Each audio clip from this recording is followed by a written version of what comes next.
Did you know that Japan is the only country in the world whose constitution explicitly renounces war? Well, this technologically advanced land of cherry blossoms has a no-war clause written into its very DNA. That's why it's so clear that a transformation is underway. The Japanese military today is almost unrecognizable from the modest, defensive force it once was. Yet this transformation shouldn't surprise anyone who's paid attention to Japanese history. The world may see Japan as a model of pacifism, but the reality is much more complicated. For decades, Japan has walked a fine line, balancing the ideal of peace with the harsh realities of living in a dangerous region. But now, that balance is tilting, and Japan is rethinking what pacifism really means in an increasingly unstable world. The signs are clear. Japan is entering a new chapter, one that could end the pacifist nation we once knew, and one that could soon see Japan return to the warlike stance it abandoned decades ago. Let's talk about it. Explaining why Japan renounced war in the first place seems like a good place to start.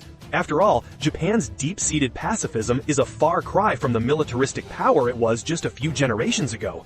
To understand this sea change, we have to go back in time to when Japan was a proud empire.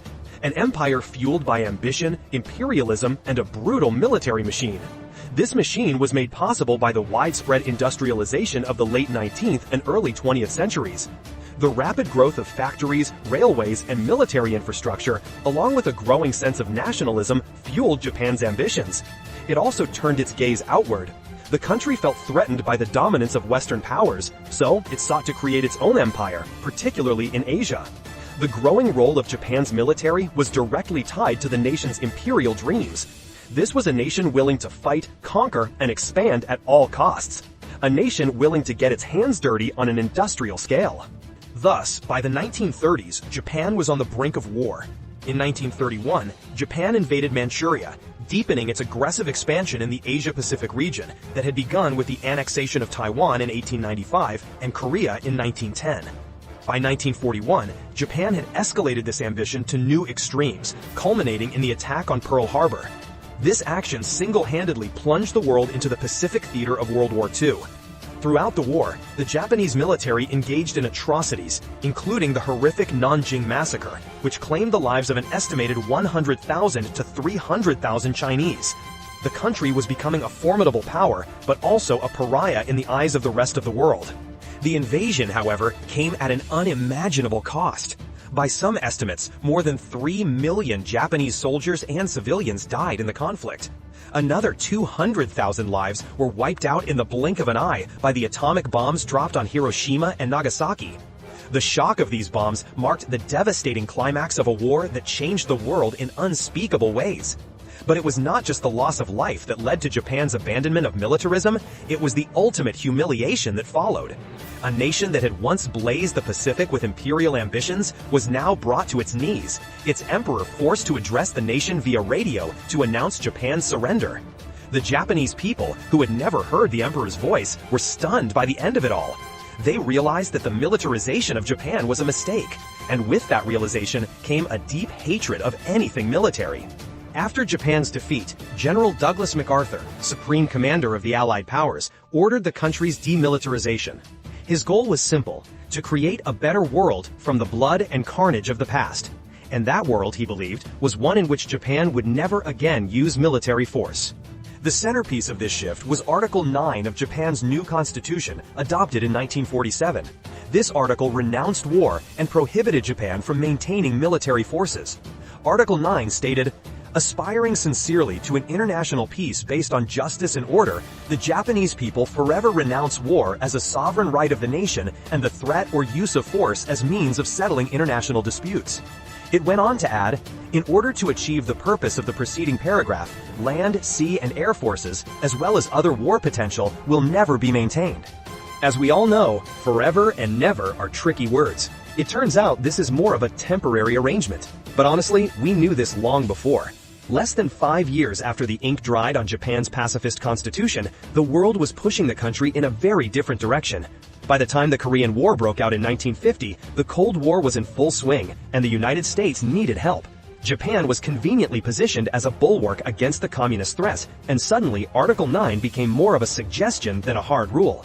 Although then Prime Minister Yoshida Shigeru insisted that his hands were tied, this didn't stop the United States from virtually begging Japan to remilitarize.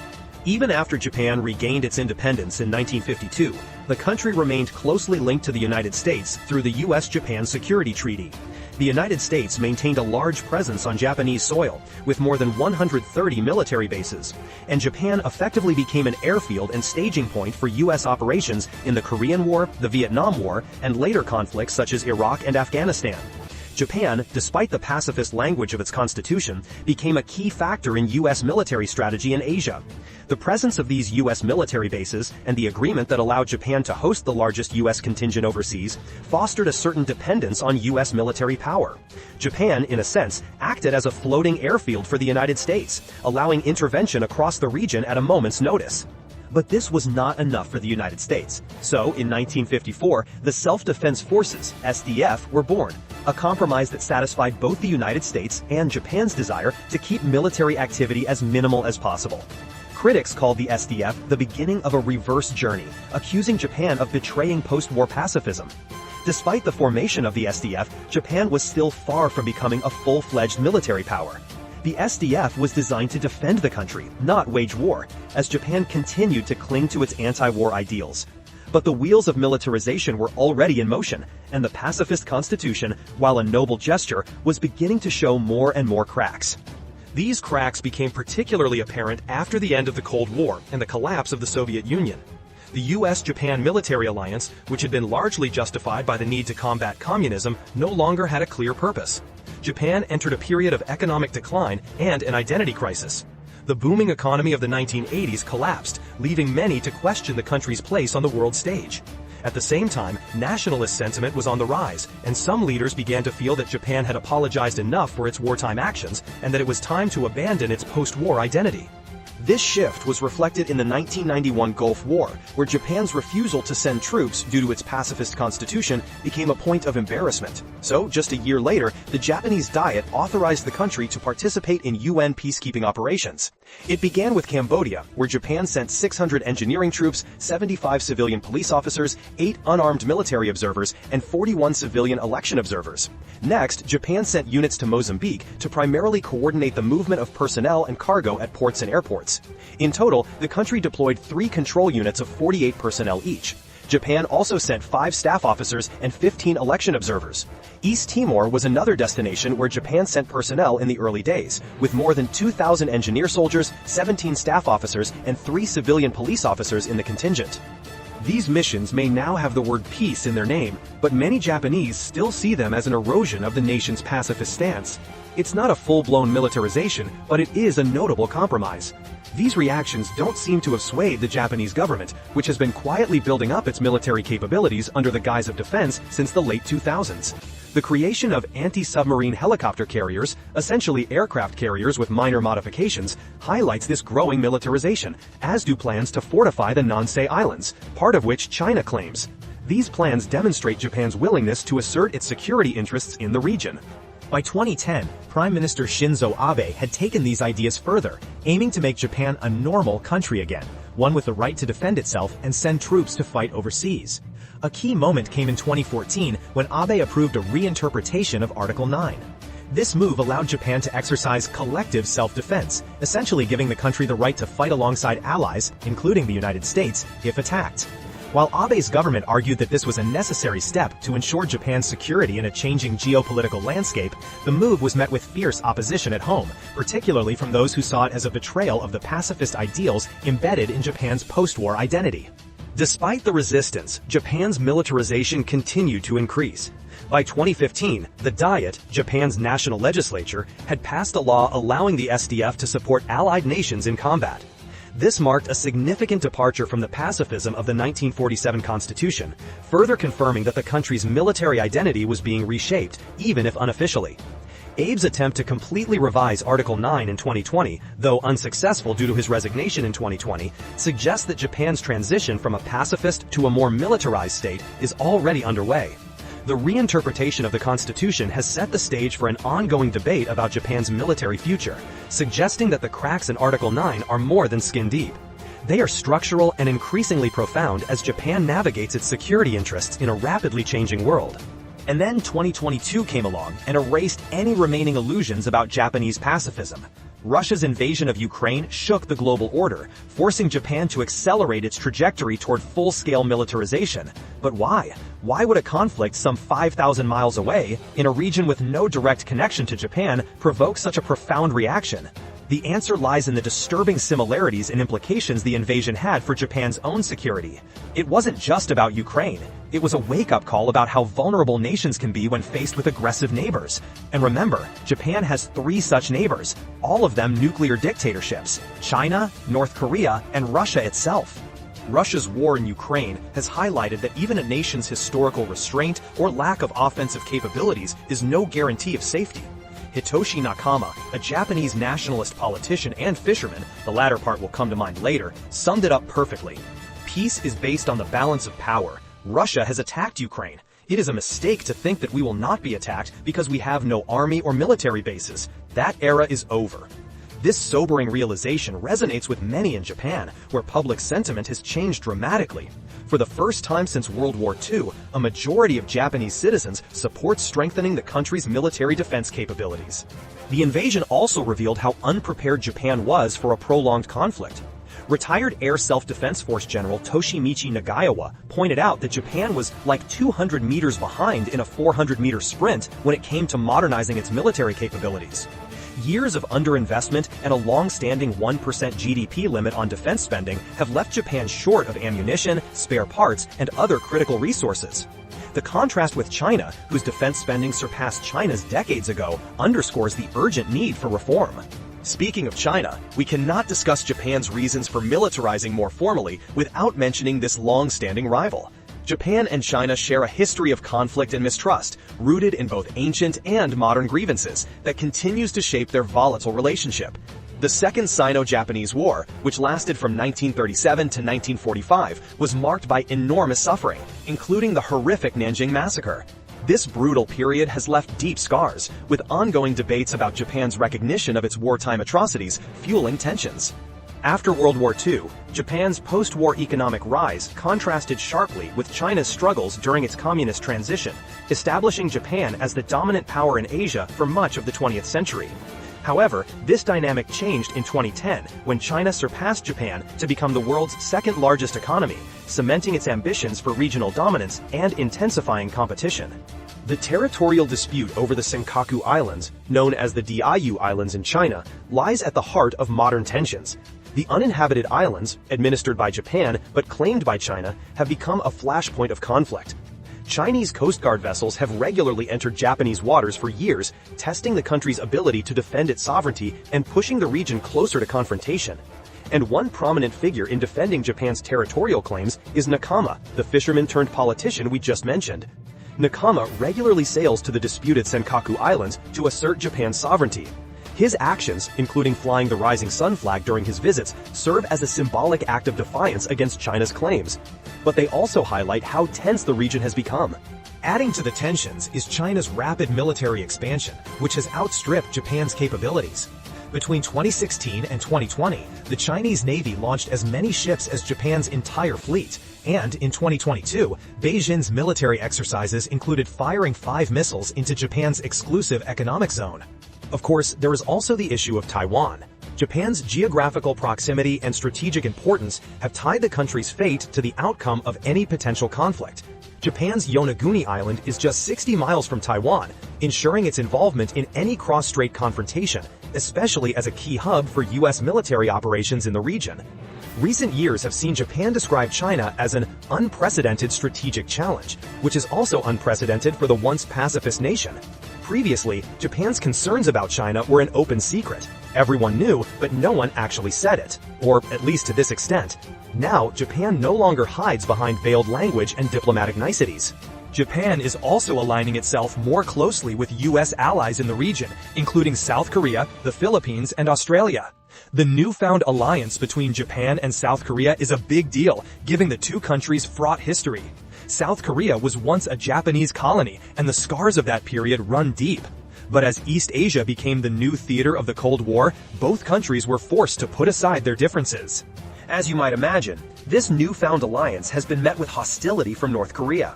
North Korea has posed an increasing threat to Japan for decades, particularly since the 1990s when it began its nuclear weapons program. For Japan, this marked a shift in its security concerns as it now faced a nuclear-armed neighbor. The country's missile tests, short-range, medium-range, and even intercontinental ballistic missiles have repeatedly rocked Japan, with some even flying over Japanese territory. One of the most notable incidents occurred in 2017, when North Korea launched a missile over Hokkaido, Japan's northernmost island, causing emergency warnings and public fear. This was more than just a symbolic act. Instead, it proved a chilling truth: Japan is within range of North Korea.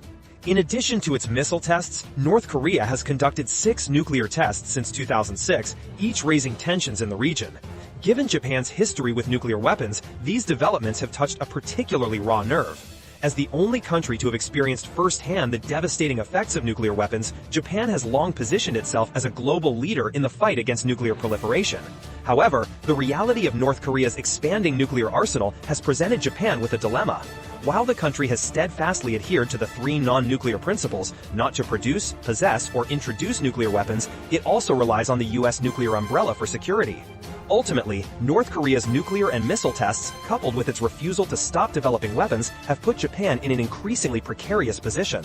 The threat is no longer just a distant possibility. It is now a growing reality, one that Japan simply cannot ignore as it seeks to protect its citizens and its sovereignty. So, what exactly is Japan doing to protect its citizens and sovereignty from North Korea and all the other growing regional and global threats? Well, for starters, the country has dramatically changed its defense strategy. Former Prime Minister Fumio Kishida announced the change in December 2022, openly admitting that Japan's traditional pacifist defense stance is no longer enough to deal with the growing threats.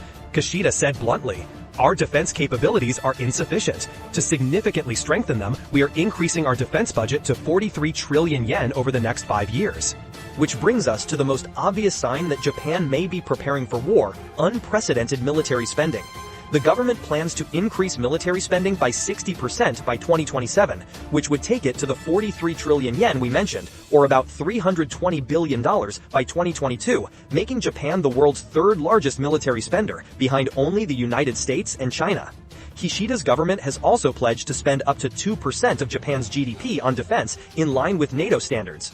In late 2024, Japan approved a record $55.13 billion defense budget for 2025, marking the 13th consecutive year of increased defense spending. But what will Japan do with all that money? The goal is to strengthen its defense capabilities, including the purchase of advanced weapons systems and the strengthening of its military infrastructure. The Special Weapons section shows Japan's increasing militarization. You see, under the current interpretation of Article 9, Japan cannot possess offensive military weapons. This means Japan cannot possess intercontinental ballistic missiles, any weapons of mass destruction, aircraft carriers, or bomber fleets. However, this interpretation has not prevented Japan from deploying submarines, Aegis-equipped destroyers, helicopter carriers, and fighter jets. And all of these systems have significant combat potential. One of the most important acquisitions in this area is 400 US-made Tomahawk cruise missiles, capable of striking targets far beyond Japan's borders. Because, nothing says peacekeeping like long-range missiles. Japan is also looking to develop its own long-range missile capabilities, although the deployment timeline is expected to stretch into the 2030s. In addition to these strike systems, Japan has expanded its defense capabilities with advanced missile defense technologies, including anti-missile systems deployed throughout the Okinawa Islands. The Okinawa Islands are also home to an expanding Japanese military presence. The latest addition is a new base on Ishigaki Island, strategically located near Taiwan in China. The base is part of a broader effort to bolster Japan's defenses across the Nansei Islands, following previous installations on Amami Oshima, Miyako, and Yonaguni. The number of Japan Ground Self-Defense Force troops on the islands has also increased in recent years, with reports from 2024 pegging the number at 570 troops and around 260 family members. Given that Okinawa is home to 55,000 U.S. military personnel and 75% of all U.S. military bases in Japan, this number may not seem like much to you. However, it is a big deal for Japan, especially given the challenges it faces in building its military. Japan's military recruitment has been about 20% below target for years, with concerns about a declining population and growing reluctance to join the military exacerbating the problem. To address these challenges, Japan is focusing on improving its recruitment strategies and making military service more appealing. The country is also actively cultivating a more combative image for its self-defense forces. Japan has made great efforts to present its SDF as a capable and effective force, not only to respond to natural disasters, but also to defend the country. As part of these efforts, the SDF has participated in an increasing number of military exercises. In 2024 alone, Japan participated in major military exercises. RIMPAC, Rim of the Pacific exercise, led by the United States and involving 29 countries, Keen Sword, a bilateral US-Japan exercise, Malabar, a naval exercise hosted by India, and Pacific Vanguard, a joint naval exercise with the United States and other allies. These exercises are designed to strengthen defense alliances and ensure Japan is ready to respond to regional threats, particularly from China and North Korea. But even with all this progress, some experts believe that Japan is too late. It's simple. The pacifism of the vast majority of Japanese people has slowed the country's militarization, and now it's too late to catch up. Do you agree? Let us know in the comments below. And while you're at it, share your overall thoughts on Japan's move away from pacifism. Is it a necessary change for the country's security, or is it a path to all-out war?